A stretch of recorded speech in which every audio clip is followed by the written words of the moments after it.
Hello, ನನ್ನ ಹೆಸರು Shashikala, advocate. ಹಿಂದಿನ ವಿಡಿಯೋದಲ್ಲಿ ನಾನು index of land, record of rights ಬಗ್ಗೆ ಹೇಳಿದ್ದೆ. ಇವತ್ತಿನ ವಿಡಿಯೋದಲ್ಲಿ ಟೈಟಲ್ ಡಾಕ್ಯುಮೆಂಟ್ಸ್ ಬಗ್ಗೆ ಹೇಳ್ತಿದ್ದೀನಿ.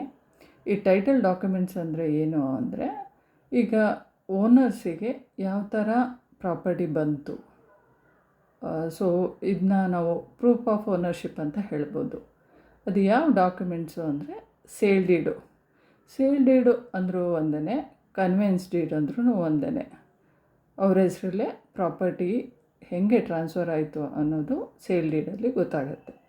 ಸೊ ಗಿಫ್ಟ್ ಡೀಡ್ ಅಂದ್ರೂ ಯಾರು ಫ್ಯಾಮಿಲಿ ಪರ್ಸನ್ನು ಗಿಫ್ಟ್ ಡೀಡ್ ಮಾಡಿದಾರಾ, ವಿತಿನ್ ದಿ ಫ್ಯಾಮಿಲಿ ಆಗಿದ್ದೇನಾ, ಅದು ಗಿಫ್ಟ್ ಡೀಡಿಂದ ಗೊತ್ತಾಗುತ್ತೆ.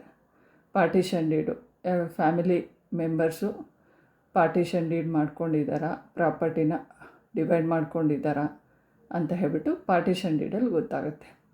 ಅದೇ ರೀತಿ ರಿಲೀಸ್ ಡೀಡು, ಯಾವುದಾದ್ರು ಪ್ರಾಪರ್ಟಿ ಪಾರ್ಟಿಷನ್ ಡೀಡ್ ಆದಮೇಲೆ ಒಂದು ಶೇರು ಬ್ರದರಿಗೆ, ಒಂದು ಶೇರು ಸಿಸ್ಟರಿಗೆ ಬಂದಿದ್ದರೆ, ಸಿಸ್ಟರ್ ಶೇರು ಬ್ರದರಿಗೆ ರಿಲೀಸ್ ಆಗಿದ್ದರೆ ಅದು ರಿಲೀಸ್ ಡೀಡಲ್ಲಿ ಗೊತ್ತಾಗುತ್ತೆ.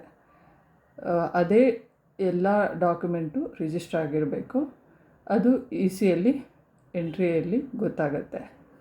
ಇದೇ ಥರ ನಿಮಗೆ ಎಲ್ಲ ವಿಷಯ ಗೊತ್ತಾಗಬೇಕು ಅಂದರೆ ಪ್ಲೀಸ್ ಲೈಕ್ ಮಾಡಿ, ಸಬ್ಸ್ಕ್ರೈಬ್ ಮಾಡಿ.